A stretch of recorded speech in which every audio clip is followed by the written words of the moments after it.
Hello, I wanted to do a video about something I've seen on the internet today. There's this article on the BBC, which is actually a good article for them, and it was highlighting that bread is loads of processed food, and in the same category as cake and cereals in the same as well. And that just basically a good article saying they were negative, that it makes up 11%, that bread makes up 11% of the UK calories, cereals 4%, and just pointing at that, like, yeah, it's a good article, but then I noticed this at the end, this footnote with the British Nutrition Foundation, which works with and takes donations from food companies, also highlights that not all ultra-processed foods are equal, and they go on to say some things such as whole grain cereals, wholemeal breads can be lower in fat, salt and sugar. And I just thought, what's that about? Like, it's like throwing a bit of a spanner in the works at the end of the article, and also saying that bread and cereal isn't sugar. It's just not true. Like, it's pure sugar. It acts like sugar in the body, and it raises the blood sugar, and it's totally the wrong. It doesn't fit. So I checked them out. It got me wanting to know who they were.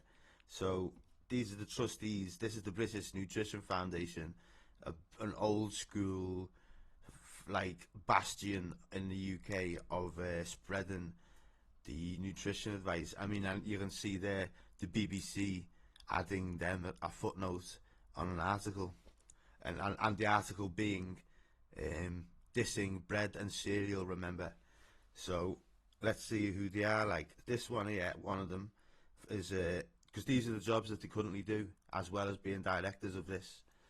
So this one is corporate affairs of Nomad Foods. Nomad Foods are Europe's leading frozen foods company. Owner of brands including Birdseye and Green Cuisine, so very processed food, gluten, all that. And then we go down, who else have we got?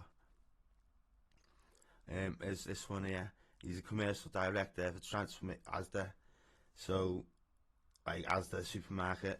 And you got this one's the best though. The communications director for Kellogg's UK, and Paul and his team are responsible. This is a job that he actually still does.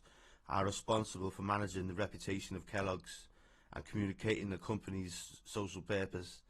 You know what I mean? So this guy, who's the trustee of this bastion of British nutrition, is also working in his day job on getting paid for Kellogg's for like keeping the reputation. Do you know what I mean? How is that possible? How does that even work? Like, and you've just seen the article that this British Nutrition Foundation on the BBC website, the main website in the UK, they got to footnote that article and put in their little spin. And if you look at their stuff that they recommend, let's go straight to the worst one.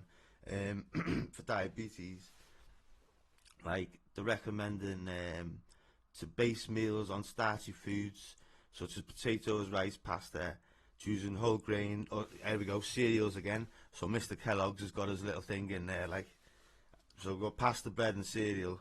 So that's base your meals on that. Just really, really bad advice for diabetes, and it's consistent throughout all of it. It's just, see, they've got a whole thing here about starchy foods and whole grains, saying that, like, just basically bigging them up all over. Saying that starchy foods features a main food group in dietary guidance all over the world, and that's just basically that lots of good stuff. Like and this is always the classics. Say it's best for our health if we go for whole grain options of starchy foods.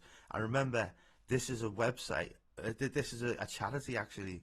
That's whole purpose is to spread positive nutrition advice. That's it. So they're not selling cereal and bread. That's not meant to be their role. They're meant to be all about spreading good nutrition. That's what they say they do. Of public facing charity which exists to give people reliable information on nutrition, and it's all about bread and cereal, pushing bread and cereal, and their board has people on it whose job is to protect the reputation of Kellogg's. How's that work? Do you know what I mean? It's mental. And how they commenting on a BBC article at the bottom saying cereals and breads are okay in an article calling them ultra processed food is madness.